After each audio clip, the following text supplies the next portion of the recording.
Hello and welcome to the second episode of the Booket List. Thanks to everyone who gave us some feedback last week, some constructive criticism as well, which is always great, and please keep that coming.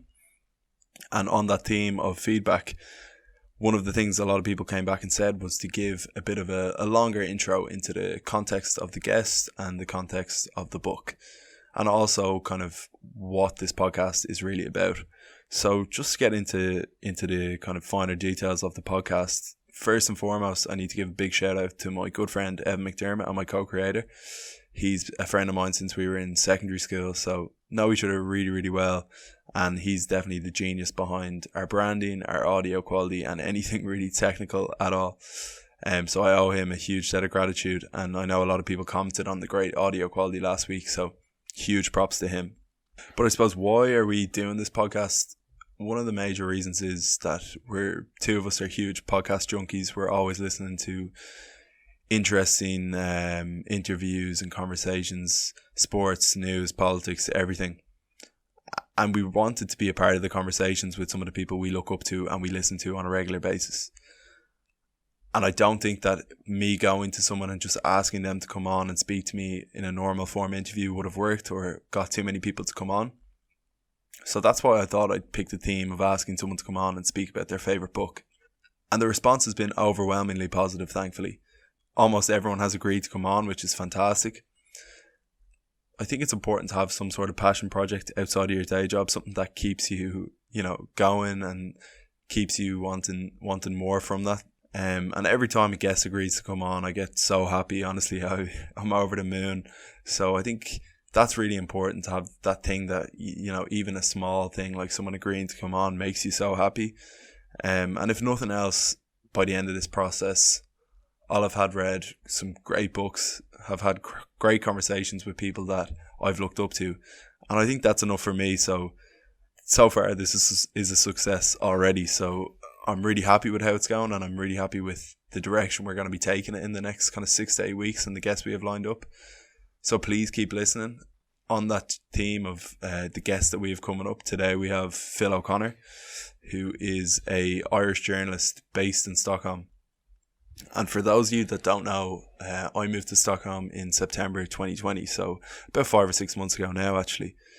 Phil is well known for his contributions to The Stand, which is Eamon Dunphy's podcast. A really good podcast, I must say, and really good for current affairs. And Phil has been given his kind of take on the botched coronavirus strategy of Sweden. Many people will know that famously they've not gone for a lockdown at any time during this pandemic. And his kind of contributions to The Stand have been really good in terms of giving the genuine facts of the situation on the ground, and not the kind of hyperbole you might read in some of the publications that don't actually have someone here. He's also heavily involved in the Social Democrats in a political sense, and he also reports on a lot of sports as well. So from football, I know he reports on a lot of women's football, and then also he's recently reported on MMA. And the conversation, when we recorded this conversation, he was actually in Abu Dhabi for the Conor McGregor fight. One of the things about Phil is that he is the heartbeat of the Irish community here in Stockholm. He's a major part of the GA club, which is called the Stockholm Gaels. Something I've joined since moving here. And he's one of those people that will do anything for the young people coming over here from Ireland. If you ever need anything, giving him a call is always a great shout, and he'll honestly be back to you in minutes. So I'm really appreciative of him since I moved over here. And on that theme of the Irish community, the book that he has chosen is very much in line with that. It's a book called Borstal Boy by Brendan Behan, which many people will know and some people might not. I actually didn't know of this book before Phil told me that was his choice. It's kind of an autobiography of Brendan Behan's time in the Borstal in the UK. And a Borstal was a youth detention centre in the kind of 20th century in England. Brendan Behan was sent there when he was 16, I believe, possibly 17 actually, for his activity in the IRA. He was caught in Liverpool and sent there. So the book kind of, delves into a lot of Irish nationalism, naturally based on Behan's past. But also what's really interesting about this story is kind of Brendan Behan coming to grips with the fact that these English people and these English lads that he is socialising with in prison aren't actually that bad after all, and maybe his hatred is misplaced. The kind of realization throughout this book is really, really interesting.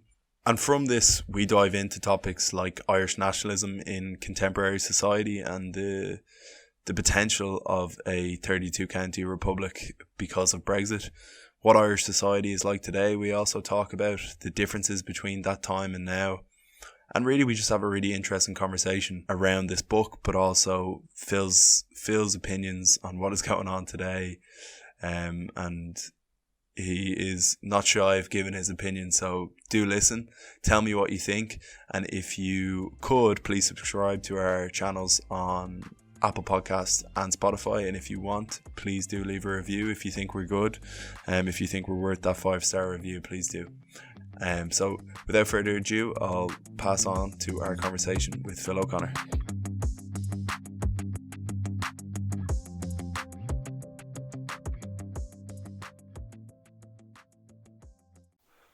Well, Phil, welcome to the podcast. I just want to first say, really enjoyed getting to know you the last few months since I've moved over to Stockholm, and a big thanks for coming on. You've been great help to me moving over. As a fellow dub, having you over here. So just first, thanks. And just how are you getting on anyway? How's 2021 been so far? It has been brilliant so far, and I have to say thanks very much to you for moving to Stockholm, because as you've seen when we're training with Gaelic football, I have no legs at all anymore, and to have a young, strapping, handsome man like yourself in the club to do all that running for me, it's been a godsend in my later years, young man. So it's my pleasure to welcome you to Stockholm, and I'm glad you're enjoying it. I'm grand, working away, the pandemic, the new normal, if it'll ever be normal again, but you know, you power on through it and see what you get out of it, you know? Yeah, Sinead, I agree with you there, and thanks for that compliment as well. But to get on to the kind of the reason we're here, I suppose, what book did you choose? I chose a book called Borstal Boy by Brendan Behan. And it was one of those things, when you asked me about this, I was going, all right, there's a million books that you could choose, but that's just the one that I always come back to. So I said we'd have to have a chat about that. Yeah, no, I've enjoyed reading it a lot, I have to say, and it's been really interesting just kind of to go back to it and read about that time and stuff. So I suppose, what time in your life did you read this book, and was it, like, what age were you? Was the timing important for why you read it and why you've chosen it now? Because it seems to have had quite a profound effect from what I gather from you. Yeah, I think so. I think so. It's one of those books. I was in my sort of late teens, so it would have been 16, 17, 18, where you're sort of most impressionable, you know. And when you're reading these things, you have your thoughts, and you know a little bit about your history, you know a little bit about your city's history and your country's history. So, you know, it was one of those books that caused me to question an awful lot of the things that I thought I knew, you know, because when you do grow up learning history, now obviously Borstal Boy is the story of how Brendan Behan went over to England at the age of 17 and was arrested in Liverpool in possession of bomb-making equipment. The idea was that he was going to set off a bomb at the Liverpool docks, I believe it was. So somebody somehow found out about that. They found out about it. He was arrested. He was put on trial. And because of his age, because he was under 18, he was put into Borstal and not prison for 3 years. Now, if he was put into prison, if he had been 18 plus, I think we would have ended up reading a very, very different book to Borstal Boy. But he was put into prison, and it was all to do with him being a sort of young Irish man convicted of a terrorist offence, essentially, and being put into this sort of British system, and how he was treated and how he handled that whole thing. Now, in that, there's such a myriad of questions. There's the question about Irish national identity. There's the question about the armed struggle. There's a question about sovereignty. But there's also so many questions around the Irish identity on an even deeper level. Who are we as Irish people? Who are we as Dubliners? Who are we as Irish men? How do we relate to each other? How do we find our way in the world? How do we act when we're in Great Britain at that time, when we're in England and English cities? Because I grew up in a time in the 70s and 80s when the Troubles, as they were so euphemistically called, were, you know, every night there was something on the TV from Northern Ireland, and more often than not you would see things coming from England as well. So we only have to name things like atrocities like the bomb that went off in Warrington, to sort of give people a sense of what was going on at that time. So the hard part for us, I suppose, Eoghan, was we grew up thinking, yes, we want a 32 county Irish Republic, and yes, we're prepared to go through an awful lot to get it. But what's right and what's wrong in this situation? How do you find yourself in a situation like Behan did as a 17-year-old going over to England with a bomb? And then when he did get caught, you know, how do you ever come back from that? How do you grow through that? And indeed, of course, how do you get through prison in Borstal? And so growing up, would you have had a strong kind of sense of nationalism, or was it like, I suppose 70s and 80s everyone in Ireland did, but was it something particularly big for you? I think it would have been, but again, there was all these sort of moral caveats attached to it, right? So I would have grown up as somebody who would be, very much a Republican, but not a physical force Republican, right? I wasn't one of these people who thought that the armed struggle was justified. And one of these things, this is one of those things that Borstal Boy has actually taught me, and it's a position I've been trying to talk about maybe for 30 years, right? And that's the difference between supporting the armed struggle and understanding it, right? I don't support the armed struggle. I don't support the offensive actions that were taken, be they in Warrington or elsewhere, right? I just don't think it was a good idea, but I understand why it happened. Okay, so if you speak to people in Derry and you speak to people in Belfast about what they were going through at the time of the civil rights marches throughout the 1970s, throughout the 1980s, you cannot but understand why they decided that violence was the way to go, quite simply because different kinds of violence were being used against them. And again, I am not justifying that idea of violence. I think that every life lost was just a waste, right? But what I am saying is that I understand why they choose to do it. And if you read Borstal Boy, you can understand why Behan chose to do what he did. He grew up in a family that was very Republican. His mother was a good friend of Michael Collins. They would have known, anybody and everybody. He wasn't the only IRA man in his family, and indeed in his part of the city at that time. So if you grow up in that situation, there's very little that's stopping you. It's exactly the same as if you grow up in, certain parts of Afghanistan or Afghanistan or Pakistan now, that the Taliban are waiting outside the door. You're going to, get caught up in this by osmosis. Now, the degree to which you get caught up on it is different as well. Some people do it because they're mad, they're psychotic. Some people do it because they have an intellectual conviction that this is the right way to go. Some people do it, but they hate doing it.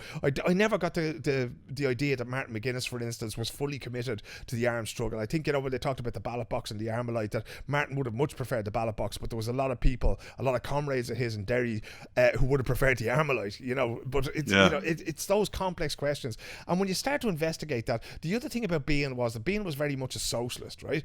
So the thinking at the time, certainly in the late 70s and the early 80s, and in the late 1930s and 40s, when Behan was doing his thing, was the idea, James Connolly's idea of a 32-county socialist republic.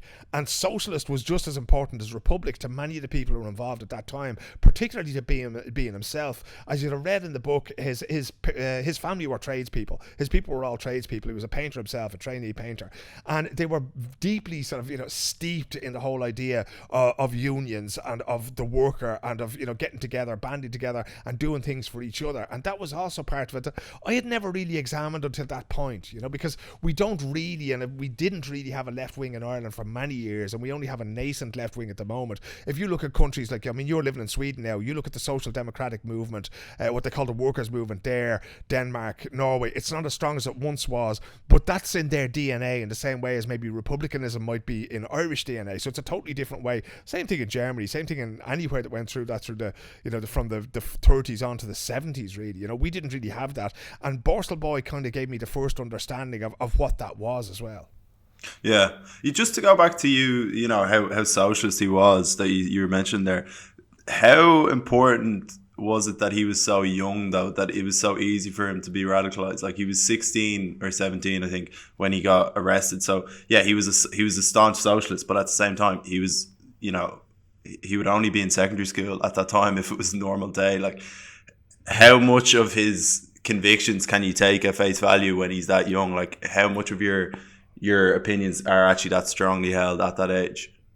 Well, I think, we almost laugh at young idealistic people because they are so young and idealistic, and they have these really deeply held beliefs at that stage. But I think there's two things there as well, Owen. One was that when Behan would have gone to school, what people did back in those days, I think it was called the primary cert. So you had a certificate of primary education, and then at 13 or 14, people like Behan, who wouldn't have had the money for a university education, would have left school, and their university, in inverted commas then, would have been, an apprenticeship. So they would have been going painting and decorating, as it was in Behan's case, and he would have been learning not at a seat of learning like Trinity College or University College Dublin, but he would have been learning from the other men around him who had been involved in the trade union movement, maybe back to the time of Connolly, who might have remembered the lockout that happened in Dublin in 1913. So I honestly think that those principles that he had were very, very strongly held, because you have to remember as well that he came from a very poor part of Dublin, and sometimes when you're poor, the only thing you have is that sense of solidarity, which expresses itself in a left wing or or a Marxist or a working class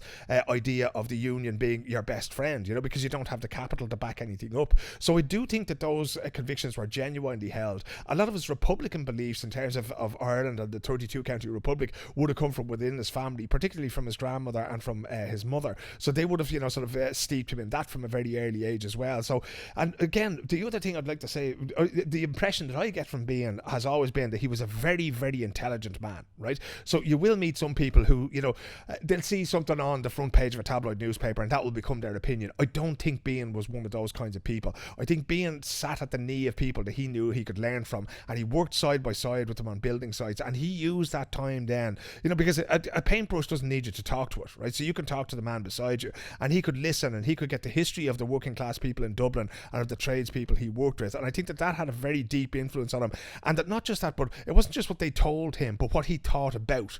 And he read and he put these things into his own perspective, and he came to a very, very strong set of beliefs that actually led him to get on that boat with a bomb and basically bring it to Liverpool with the intention of detonating it there. Yeah.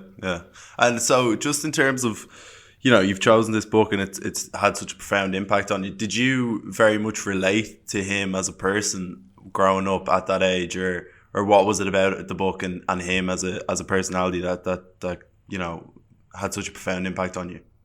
I think the first thing is that when you read the first chapter about how he was arrested, it's just an incredibly good piece of writing. It's very, you almost feel like you're standing there looking over his shoulder as the police are coming to get him, and he sort of caricatures the police as having these, hoity-toity English accents. I say, get him, etc., etc. And it's very, very funny to begin with.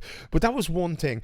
But what he manages to do throughout the book is that it's a very personal thing, and absolutely, as a sort of a Dublin person myself, growing up about the same age as he was when he was arrested, when I read the book, and I identified very, very strongly with him, and it sort of provided a framework as well for me to think about republicanism and socialism and terrorism and all these things, but also as the experiences that he had growing up, because he grew up in Borstal essentially. The last of his teenage years were spent in Borstal, the formative years when he should have been out, completing his trade, meeting a girl, settling down as it would have been, as people would have done at the time. He wasn't, he was behind lock and key, and in various different ways. I think he spent time in 3 different institutions. So the first one was pretty tough, the second one and the third one were a little bit better, but in that time then he was creating relationships with other young lads. He was trying to sort of find a relationship to power as well, because he had to do what he was told, right? Obviously there are rules, you can't just sort of wander around at your leisure, so he had to deal with all of those things as well, and yet he still wanted to be independent. He didn't want to let down the people in the IRA who had sent him over there. He didn't want to be an embarrassment. He didn't want to be he didn't want to be a turncoat. He wanted to be able to go home with his head held high, but he also wanted to fit in. He also wanted to be part of the other lads, the English lads that he served his time with. He wanted to be accepted by them. He wanted to have friends, and there's an awful lot made of around about 25 years ago, there was an awful lot made of Behan's sexuality, the fact that he was locked up with these young men, and that there are undertones in the book, if you like, of homosexual acts taking place in Borstal, which absolutely will come as no surprise. But that was still illegal when the book came out in 1958. It was still illegal in both the UK and Ireland. So he was very, very tentative about, even though he wanted to put everything on the page, he was very tentative about explaining any of those kinds of experiences. And they're all things that everybody growing up, no matter where you grow up, if you're growing up in Ireland, if you're growing up in the Middle East, or if you're growing up in Japan, you're going to have all these things going through your mind anyway. So reading that book at that time had a tremendous effect on me. Not just, it didn't give me the answers on, but it certainly gave me a better way to ask questions about what was going on both around me, but also within myself as a man who was sort of, coming towards the end of his own teenage years. Yeah. And just to go back to the sexuality part, because the book was banned in Ireland from 58 when it first came out to 1970, I believe. That's what I read today anyway. And so for the people that haven't read the book, he develops a really strong relationship with a boy called Charlie, who's an English fella. And I wasn't sure whether that relationship was getting more than friends at times, or what the kind of undertones were. It's an interesting one, and it's an interesting dynamic, because the church is very much, religion in general is very much kind of a theme that keeps coming back. They go to church on a Sunday, the C of E's or the Church of England's, and the RC's or the Roman Catholics, etc. So I suppose just in light of this week when we've seen so much going on in Ireland with the mother and baby homes and how much of an impact that has had on Irish history over the last 100 years, I always find it interesting reading back from those days on people's, beliefs and, their attitudes towards religion in general. But interestingly, Behan wasn't actually sort of religious in inverted commas until it suited him to be so in Borstal, because it meant that he could go to the services and it got him time off from work during Easter and this kind of thing. So he actually didn't have a whole lot of time for the church. And indeed, back at that time, IRA members would be excommunicated from the church. So you were kicked out of the church. Now, the people who perpetrated, if you like, who ran the mother and baby homes, and 9,000 children died over a certain period of 5 or 6 decades. Sometimes it was a death rate of about 50% in certain places. Those people were never excommunicated, but Brendan Behan was, and Brendan Behan never killed anyone. So it raised some very, very interesting questions as well, because at that time the Ireland that I grew up in was the Ireland that wouldn't legislate for divorce. It was the Ireland of the 8th Amendment. It was the Ireland that still exported it's not its best and brightest, but certainly many of its young people overseas, and you weren't allowed to criticize the church. You weren't allowed contraception was still illegal when I was growing up. I remember women going up north and getting condoms and bringing them down on trains as a protest. I remember an Irish band called Power of Dreams, 2 brothers from Walkinstown and their friends, and they brought out condoms with the band's logo on it, and they were told that they would be arrested if they distributed them for free in the St Francis Xavier Hall in Dublin, named after a saint, needless to say. So it's not that far away. We had to remember the mother and baby homes, the last time closed, I think the one closest to me closed in 1996. But if you go back then to Behan's time, Behan was very much a sort of an outsider in every way. And when the book was banned in 1958, it made me want to read the book all the more, because any book that's banned by anybody in Ireland, that's great. But the church didn't come out of it looking good, but neither really did the Irish state. The undertones of the Irish state is barely mentioned in it, but the undertones is that this is a state that had let so many people down. It had let Behan's people down, it had let people in the 6 counties down, it had let the Irish and English down. But the fascinating thing about the homosexuality aspect of it is, we know this happens in prison. We know this happens in institutions, and yet we never talk about it. And the other thing is that we know that men love other men, right? And I'm not talking about that in a sexual way. I'm talking about the friends that you have, family members that you have, people that are very dear to you, right? That is love, and we can't talk about it. And we still don't talk about it in that way, that, it might be a best friend, or that, there might never be anything physical to it. But we as men are still we have so much difficulty talking about the people that we love. I mean, Jesus, some of us can't even talk to our own children. So, if we can't come to grips with that, and that was one of the things that was one of the greatest things about Borstal Boy, is that relationship that he has to Charlie, and that he was so open about it, and he knew that people were going to ask the questions that you and I are talking about now, despite the fact the man is long in the grave, right? But he knew those questions were going to come up, and I think that was one of the points that he wanted to illustrate, that this is what happened. We've seen it in the services, we've seen, men who serve together in armed forces, wherever it happens to be in the world, these things are going to happen. And it's nice to see the friendship aspect of it, because you're not left in any doubt in Borstal Boy about what Charlie meant to him. Can you imagine what the misery of his existence in Borstal would have been if he didn't have Charlie or somebody like him to share it? Because, I mean, it's a very dark time. If your liberty is taken away, it's a very, very dark time, Eoghan, So to have somebody like that, to know that they were there for you, to know that they cared about you, is a vital thing, not just if you're locked up, but in any aspect of your life. Yeah, no, for sure. And I suppose the relationships as well with the other boys, the English boys in particular, kind of softened him up to the, to the British in general. There's really good bits where he's coming to realizations that these people aren't all that bad, that the enemy isn't actually, it's not the whole British people that we're against here. It's kind of the institution of Britain in itself. And he kind of realizes, that there's a big difference between the upper class British people and the working class British people that he identifies with, that would, fit into the community he grew up in, North Circular Road, quite well. The only difference really is the accent. I think that was the greatest learning from the whole thing, was we always grew up, hating the British, right? And the British, again, in inverted commas, who were the British, right? I never had any problem with any individual English or British person, right? When I was 19, I lived in Greece for a summer, and I shared, I wouldn't exactly call it a house, right? It was more like a shed, but I shared that place with a fellow who'd served in Northern Ireland in the British Army, right? I've spoken to people who've done terrible things on both sides in Northern Ireland. I never disliked or despised or hated any of those people, people, right? What I've always despised is, as you say, the British government, it as an institution and how it has treated the people of Northern Ireland. I've also despised how they treated the people of India and of Pakistan and of plenty of other places that they've been in the world. But that's an even bigger issue around colonialism and what they decided to do with the undeniable power that they had, you know? Because remarkably, and this is one of those things that, you know, again, we're talking at a time now when Joe Biden is about to be introduced, or about to be, he will take inaugurated, yeah. He'll be inaugurated as the president of the United States of America in the coming days, and Donald Trump will go. But despite the fact that democracy is, you know, it's the will of the people, but, you know, personified, that's still, the state is not the people, right? So when you see the Irish state doing what it did to Irish women, as it has done over, that's not really who the Irish people are. You put people in there and they create structures and they create processes, and somehow these things take over. So the Irish people don't get what they want, nor do the British people. Most British people, they don't even have an opinion of the Irish. You know, they'll have it now, you know, if a bomb goes off or something like that. But for the most part, they just don't care. They don't know anything about the place. And I mean, I was saying that it's not that they don't know anything about Irish history. They don't even know anything about British history. They don't know half the things that went on, you know, under Churchill. You know, I often get it as well, especially in Sweden. I was talking to the national team boss there, Janne Andersson, a while ago, because I work in sports journalism, and he was talking about Winston Churchill being this great hero. I said he was one of the greatest racists ever to walk the earth.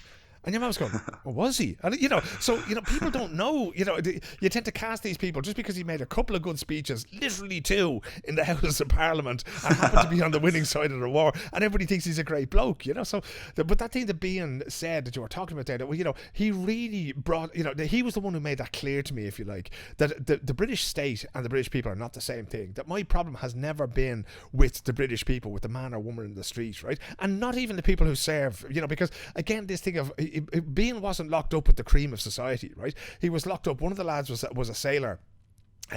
All the other lads were working class. There was no rich kids in there in Borstal, right? And you won't find too many rich people in prison. It doesn't matter if you're in the United States of America, or if you're in the UK, or if you go to Mountjoy. And Mountjoy is fascinating, actually, because it's a stone's throw from where Behan grew up. But during the Victorian era and throughout the term of British rule in Ireland, Mountjoy was used as a kind of a testing ground for absolutely everything in criminal justice, right? So they started off by saying, okay, for pretty much everything was the death penalty. And then they went, no, let's not do that. That's not working. We'll try solitary confinement. And of course people went completely mad. And then, you know, everything that they tried to do in terms of criminal justice was tested first in Mountjoy before it was brought elsewhere. So all of these things in Borstal Boy, you know, there's, like, it's just one book, but there's, you know, so many themes that are all tied together, both between the book and Behan himself as the writer, and just into this huge sort of maelstrom that is Irish and British history.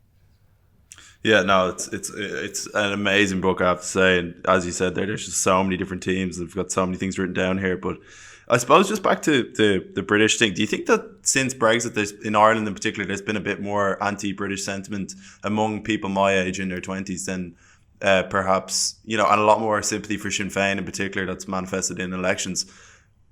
Have you noticed that? Or sorry, go on. Well, no, I think things have changed, right? So over time, everything changes. Everybody has a memory, right? So the memory that certain people would have, there's a certain coterie of voter over about 55 in Ireland who remembers the IRA of 1975, of you know, of the hunger strikes, of these things that we mentioned earlier on, like Warrington, and they will never vote for Sinn Féin because they just can't get the idea that Sinn Féin are not the IRA out of their heads. So you can have all the ceasefires and all the Good Friday agreements that you like, but you know, but they're never going to vote for them, right? But you weren't around when these things happened, so you don't have the same visceral memory. And me telling you about these things is not the same as you seeing that footage on your TV in the minutes after it happened, right? So if we go back to what happened when the Capitol was invaded last week by Trump supporters, right? You remember sitting down, and people who are listening to this will remember sitting down watching that happening live, and it's one of those defining moments in history, right?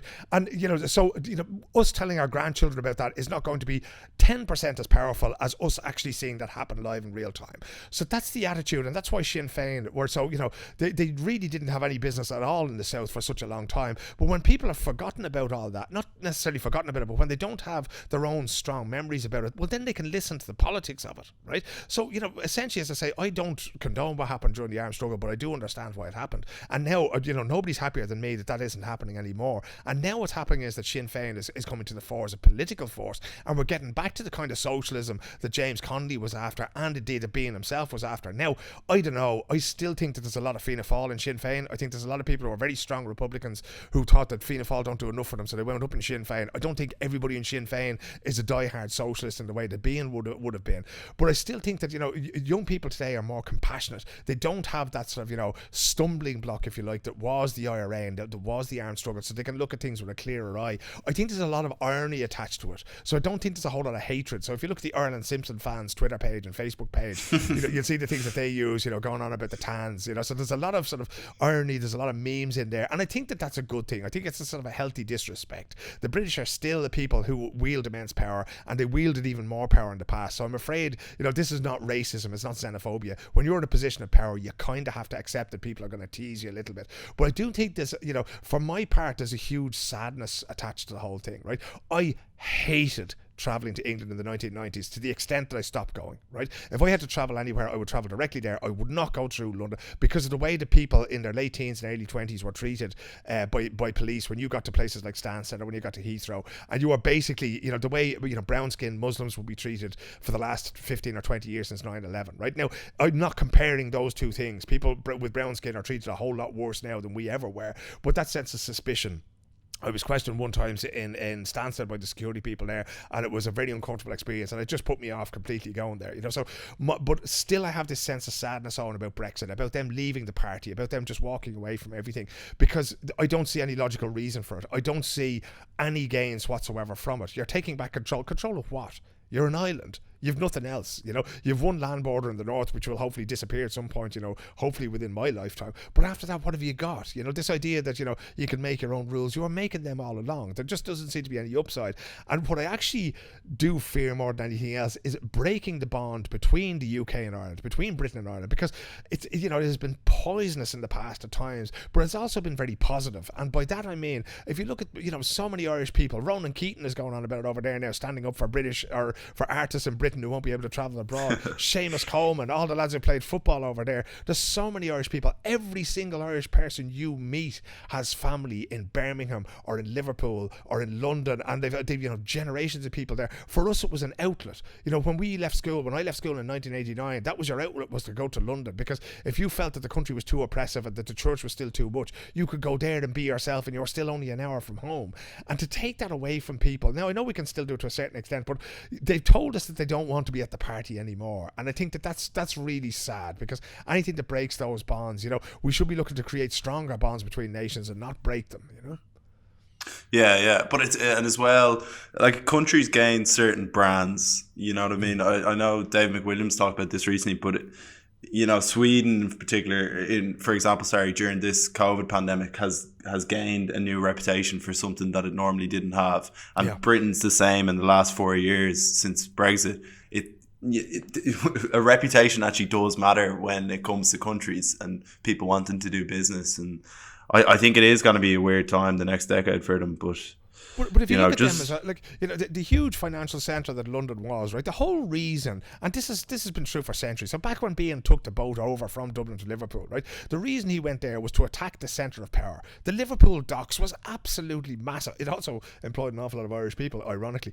But it was one of the seats of power there. They exported to the world. The whole of the north of England used to export to the world from places like the Liverpool docks. It was why the IRA attacked Canary Wharf before it was even built, because that was the huge financial centre. And now the British are basically pulling out of all that and saying, no, we don't want to be part of this. We want to be, entirely independent, entirely on our own here. And again, this idea of not being able to sell into countries. We've seen empty shelves in Marks and Spencer shops in Ireland and in France, and to sort of to walk away from that huge market, there's an enormous amount of reputational damage done, and reputational damage done to the USA by the last 4 years and what may come of Trump's presidency. But we have to acknowledge as well, Eoghan, that Behan essentially was part of something that did immense reputational damage to Ireland as well, right? So, indirectly, he made it more difficult for me to go to Britain. He made it, a talking point around the world. That was literally all that, that Ireland was known for a while, was literature and Behan, but also of terrorism, of these people who were at this war. And, I still find myself to this day trying to explain to people, they don't have to know about these things. It's up to me to explain it to them, but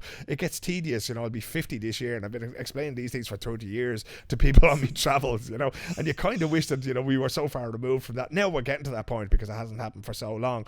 But, when you're trying to explain if you get interviewed on Swedish radio and you're trying to explain the whole of the conflict in Northern Ireland in 90 seconds, it's not an easy thing to do, you know. So whereas there will be reputational damage, I think, you know, we're kind of coming out the other end, or the Irish end of it, you know, the kind of things that the Behan was doing. We're kind of getting away from all that now and actually realising the potential that existed at that time too. And it's just a shame that those things happened, that, you know, they put him in Borstal. We got a fantastic book out of it.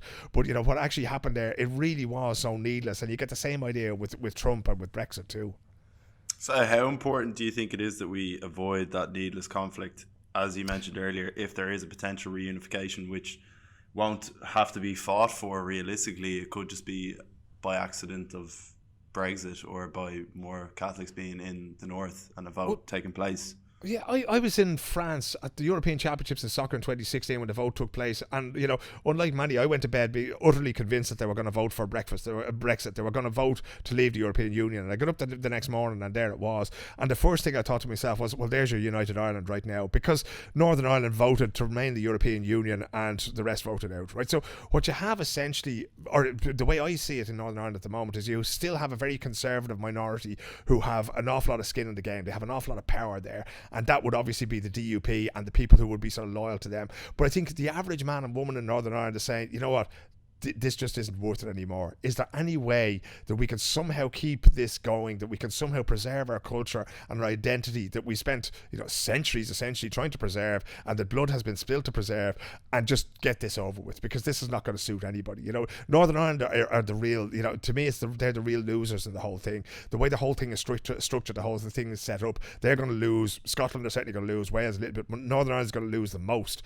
And if I think that's going to bring people around to this idea of thinking, okay, well, who are we in all of this, right? If Britain doesn't want us anymore, and it's plain as day that, you know, the official title is actually the Conservative and Unionist Party, but there's very few Unionists left in the Conservative Party. They really don't care, nor do they know anything about Northern Ireland. So, you know, at the end of the day, the question is, how do we absorb these people into an Ireland that respects them, right? And that means, you know, if they want to have an Orange March in Skerries, that means me standing there and applauding it, as, you know, as an expression of their culture. I don't really like triumphalism, right? And I've always really enjoyed the St. Patrick's Day parade in Dublin, but not the one in New York, because the one in New York smacks a little bit of triumphalism and the one in Dublin doesn't, you know. And if we can somehow find an accommodation for that, if we can find an accommodation for Ulster Scots as a language, as a culture, as an idea, if we can find an accommodation of the religious perspective of it, because I think religion is less and less important to people in Northern Ireland now, and the people who are hanging on to it because they just can't let it go. If they let that go, well, then they've nothing left. And again, this ties back to what Behan was saying, because if Behan realised that working class English people actually had an awful lot in common with Irish people, then you can be sure that Charlie and the other characters that he wrote about realised that Irish working class people had an awful lot in common with working class people. And this is the theme that you see over and over and over again. It's the young people of the working class being forced out into wars to which they cannot win, because even if the state wins, they will never be the winners. You know, the only thing that even comes close was the ROTC program, which the Americans had when officers came home. They could go to college for free after the Vietnam War, and that's a program that still exists in some sense to this day, right? But they were really the only things that young working class people ever got out of war, was opportunities like that. So why fight for something that's not going to benefit you? And that really is the thing that we need to see. We need to see how much we have in common with the people. I brought a Swedish journalist up to Derry, and we went around the whole town. We went around the whole of Northern Ireland, but particularly Derry and parts of Belfast, and we went to the Shankill Road, and we went to the Falls, and we went to the Diamond, and we walked through the Diamond, which is this tiny little enclave in the middle of Derry of Protestant Unionist people there. And it's just amazing to see, because essentially we all look alike. We all follow the same soccer teams, as long as it's not in Scottish soccer or Irish soccer or the national teams. But we all cheer for Liverpool or Manchester United or Leeds. We all watch Formula One. We all watch Conor McGregor. We all listen to the same records. We all watch the same news. Now, we have different opinions about what happens on there, right? But I'm not saying we're essentially the same people, but we are very, very close to one another. And instead of concentrating on what it is that makes us different, which is what we've done in Northern Ireland for the entirety of my lifetime, can we start to concentrate on what it is that brings us together? You know, and there's to that end, there's a Gaelic football and hurling club started in East Belfast now, which is the best thing I've ever seen. I give those people anything they want, because this is them holding out a hand to me. This is them holding out the red hand of Ulster to the GA, right? And if we can grab that and we can shake that and say, listen, you aren't so bad after all, let's get on with this, we can build a better future for the people who are coming after us. Yeah. And do you trust that the political parties at the minute would not be triumphant? It would be much more kind of, concessions in a way, maybe giving them extra seats in Parliament, or whatever the best path might be. Do you think that, for example? I think everything is on the table. I mean, I happen to know Mary Lou McDonald. I've been on a couple of radio shows and that with her, and I like Mary Lou. I don't agree with her on everything. She's out talking about cancel culture there during the week, and I was going, oh, hang on now, But I like her. I think she's a very intelligent woman. I think she's a very pragmatic woman, and I think she does come across, when she has her claws out for Leo Varadkar, I think, she goes after him happily enough. But I think that she can be, if you were to sit down at the table with her and talk about these things, I think that she's capable of compromise. And again, the most important thing in any state, right? Why does a state exist? The state exists to provide security, okay? And it's to provide security for its citizens. All of its citizens. So that's the fundamental question that we have to solve. That's the fundamental equation that has to be solved, is how do we offer security? How do we offer respect to unionist people? The people in Northern Ireland are saying, okay, maybe this time is over, right? Northern Ireland has only existed as a statelet for a set period of time. It hasn't always existed, and it probably won't always exist. But the people there have to be treated with dignity and respect. And I do think that Mary Lou is capable of that. I don't have any faith in Micheál Martin. I think he's useless. Leo Varadkar, what's he got to be triumphalist about? I mean, they're as close to unionists as you could possibly get in Ireland, the Fine Gael party. But on the other side then, there needs to be people who can sit down with her. Again, there's still so much to be had, and we've seen that in America in this sort of terms of political polarization. There's so much to be gained from that. There's an awful lot to be gained from people keeping people angry. But if we can look to the voices who are trying to, Mark Durkin of the SCLP was a good example of that years ago. Seamus Mallon, John Hume, Lord rest him. That these were people that you could actually talk to. If we can find the equivalent of those people on the unionist side, where we put that sense of triumphalism aside, and where we don't, if a United Ireland was declared in the morning, I would celebrate very, very quietly, because I know that somebody else has had to compromise to give me something that I've looked forward to all my life. And I think that we have to be conscious of that. We have to be cognizant of that. We can't afford to do the thing of getting the lambag drum and walking down the street and beating the shite out of it one day every year just to show that we're better than somebody else. We're not better than anybody else. And again, it goes back to one of those things that Behan wrote at the time, but it's probably not something that you were writing in a book now. He said that every cripple has his own way of dancing, and he also said that we're all travelling the same road. Some are just further along a certain part of it than others. And if we can take those two things, both of which, as far as I remember, actually appeared in Borstal Boy, if we can take some of those things to heart and learn that this is not about people, and it's not about me being better than anybody else. It's about all of us, it's about all of us together. That sense of solidarity that he actually grew to enjoy in his time behind bars in England. Just you've so much passion for Ireland, and you know so much about it, obviously, and you're still very up to date with everything that's going on. But you've been in Sweden for 20 years, I think. So, do you miss Ireland, and would you have any plans to go back? I know you've got a family here and stuff, but it does seem like you do love Ireland so much, and that it holds such a big place in your heart. Would you want to go back? Or? I mean, I always said I'd love to go back to sort of 1994 when I had no kids and I could sort of run around pubs and have fun. I mean, to be honest, I don't know, because one of the things that's been great about the life that I've had to live, lived a very privileged life in terms of the things I've been able to do. Right, I'm not a wealthy man, but I've had such a wealth of experience in terms of going to the Olympics, World Cups. I've been to the favelas in Brazil. I've covered language riots in Ukraine. I've covered all manner of things. I got to see all those things, and I do try to contribute. Just by having this conversation. Even if this conversation wasn't being recorded, I feel that I'd be contributing if you and me were just talking over a pint in a pub and trying to, share some of the things that I've learned and I've put a lot of time into thinking about. I obviously love the country. It's somewhere that not only, I honestly feel that I never left it. I feel that I brought it everywhere with me. It's just something that's in me the whole time. The love of the language, the love of the people, the love of the history, the love of the Gaelic games that, you've been with us now playing in Scandinavia. You've seen sort of that scene, which is so far from what you might expect to see at home. And yet there's still a little bit of Ireland that's with us. I'd love to move back there, but to be honest, throughout Ireland's existence, throughout the existence of the Republic, it has frustrated me because I see this enormous potential in the people and the country and the talents that we have, and we keep tripping ourselves up by doing dumb shit, right? One of the first things we did, the dumb things that we did, was rather than sort of invest in creating education and health services for ourselves, we turned them over to the church. Now, it was a solution that never should have been allowed to last, right? We still have a situation whereby our politics is very much of the clientelism variety, right? So, if somebody can get you a medical card, you'll vote for them and they'll be your TD, and it doesn't matter what they do for the rest of the country. And if you mirror that then Or if you look at that in comparison to where we live in Sweden, things are totally different. That's sort of, corruption in inverted commas. The Swedes will get, they had a minister who had to resign basically over a bar of chocolate and a couple of packets of nappies that she bought on a government credit card, essentially, right? So you could never imagine that happening in Ireland when you have, a sitting politician. When Michael Lowry was found to have received sort of favours from a businessman there, he got the biggest majority he ever got in the following election. So I find Ireland, like, much and all as I love it, like any relationship that you had, much like the relationships that Behan had in the book, I find it hugely frustrating, and I would love to go back there someday.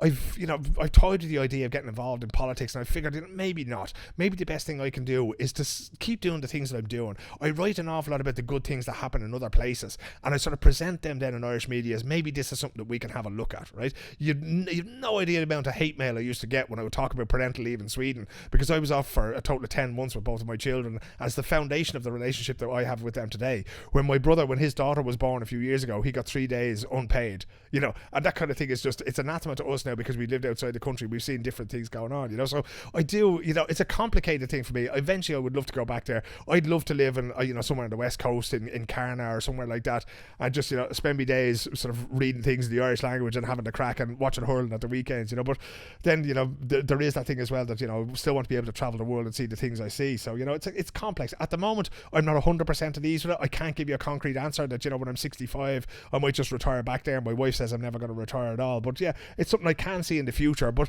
it's not really my future that I worry about. And it's not really that drives me when I'm having these conversations with people like you. What I worry is that, what Ireland is going to be left to my children who want to live there when they grow up. What Ireland is going to be left to your children, my brother's children, and their children. And I really want, the time that I spend on this earth and the time that we spend here, that, the only thing we can do is leave it in a better state than we got it. And if we can leave a better Ireland for the Irish people in the future, well, then we will have achieved what we set out to do. Whether that's a united Ireland or whether that's, still with a border up north, that remains to be seen. But in some way, we have to continue to improve it for every generation.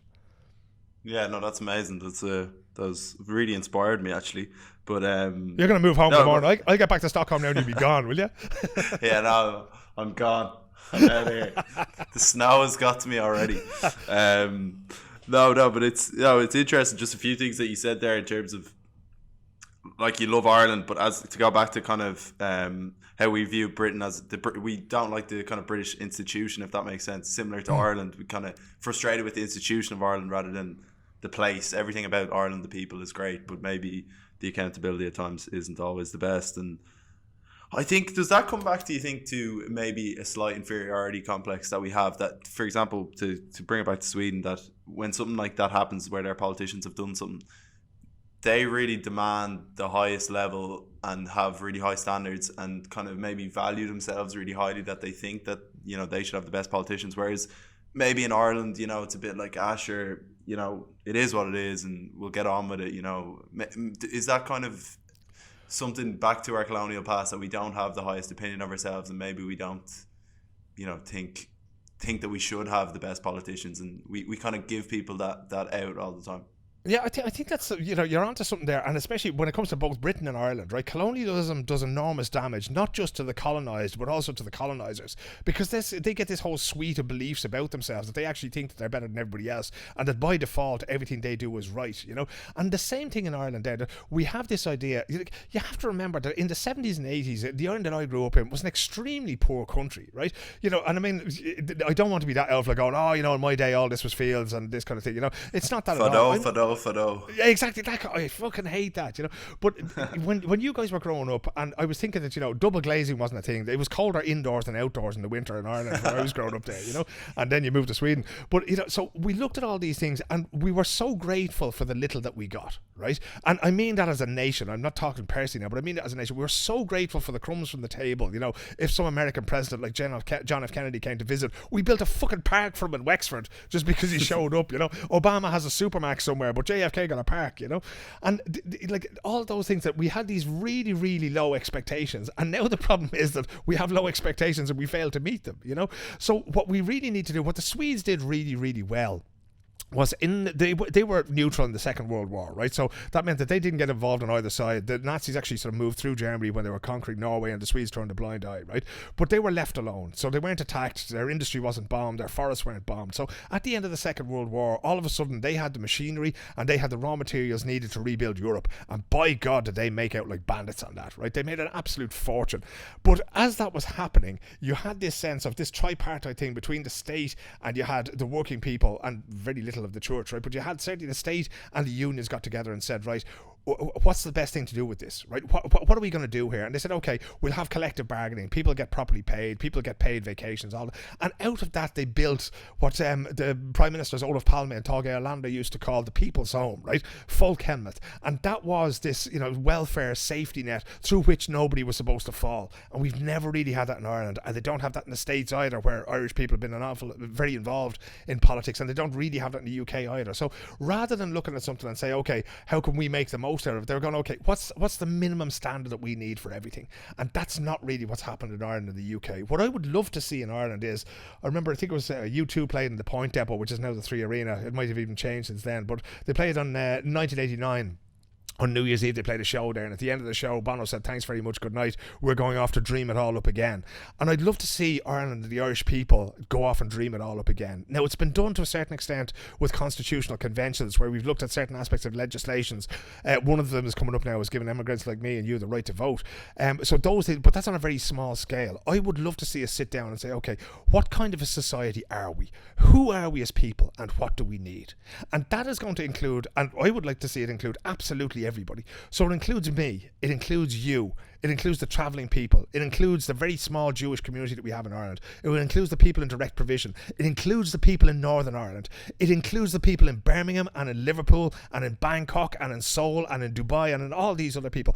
They're the Irish nation. What do we want to build? What homeland do we want to build for these people? What language are we going to speak? What services are we going to offer? What social contract are we going to offer these people when they get old, when they get sick, when they go to school? How are we going to finance all these things? And if you start from that, if you just sort of wipe the board clean and say, okay, how can we organise a society better? Pretty much the way the Swedes did, and the Norwegians did it as well. That was a very poor country until they discovered oil as well. So, if you do it in that way and say, okay, you can actually have a republic worth the name. You can build something that's actually worth fighting for, that's actually worth preserving, and that's going to attract the kind of people who have an idealist nature, who really want to create something better, not just for themselves, but for everybody else. Because there's far too many people, and I was asked a few years ago by the Social Democrats if I'd consider standing as a candidate for them in the European elections, and I went up for the selection convention. There was another person put their name forward, Gary Gannon, who's now a TD in Dublin, and I love Gary like a brother, and we had a selection convention. But around that time, I was in touch with so many people from other parties who were calling me up and asking what my intentions were, what constituency, etc., yada, yada, yada. So many people were trying to make a career out of this. If I was running to try to do the things I just said to you. And that's exactly what Gary Gannon is trying to do in the Dáil now. I have no interest in money. And that's the same thing in my profession. When I work in journalism, I do things because they're interesting. I don't do things because I make money out of them. I just do it because it's fun, But there are far too many people in politics who are saying, I remember somebody saying to me actually around that time, they told me how many million euro was in budget per MEP, member of the European Parliament, right? And that means that you can employ people, and who are you going to employ? So once you get into all those things and you start to think about the minutiae of it, the ideas quickly disappear, and you think, okay, well, if I sign into the Dáil this day, I get X amount in expenses, or I get my parking paid, or I get a hotel night paid. Well, if you're thinking that way, you're in the wrong business, right? You need to be there to serve the people and not yourself. And that's the kind of politics and the kind of politicians that has always appealed to me. And I think we're seeing that more and more now, because people are that little bit more comfortable. So, if you can have a job at Apple or Google, that's great, but you could also go into politics if you feel you want to do something for the common good. So that hopefully is where, not my generation, but your generation is at now when they're coming looking for politicians. You have the likes of Holly Cairns down in Cork. She's the only female representative of the Oireachtas, I think, from that part of the country, but she's not in it for the money either. I mean, she's a small farmer. So, if you can attract people like that and get them in there and bring some sort of a vision about it, I don't just want legislation, I want change. I want, as I was saying previously, I want a better Ireland for the next generation of people that are coming. So, if we can somehow steer those people in that direction, pay them well, but have them there for their principles and for their politics, and not just because of the fact that they can make a heap of money out of it. Yeah. I think that is the perfect way to end our conversation, to be honest. I think your vision of Ireland is exactly one that I think everyone wants, because, we do want a fair society, and I think it's in line with what the message of this book was. Someone fighting for a better Ireland and someone fighting for the cause in Brendan Behan, and I think you've really summed up what we should be striving for as a people, and what and it's great just to hear the purity of your message. Really, I know it's some people might say it's far-fetched, but I think why not reach for the stars, and why not try to have a society like that, and hope that our politicians are kind-hearted people with the best intentions, and aren't profit driven at all. So I think that was just an absolutely great conversation. I'm so glad I got to have it, and I'm so glad I got to read the book as well. And I think you're a great man to come on, and it's just so interesting to hear your opinions on things. I absolutely love listening to you talk, and I think that was such a good conversation. I hope anyone listens get a lot out of it. It kind of, maybe we didn't get into the book a whole lot, but I think that's the aim of this podcast, is just to have a great conversation with the other thing is, if people actually read the book after this, they'll understand what I'm talking about a whole lot better, because it pretty much all started for me when I read this book. So what you just heard, that's just a prelude. Now go read the book. Yeah, definitely, yeah. No, thanks so much, Phil, and that was a great conversation. Thank you so much. Cheers, Paul.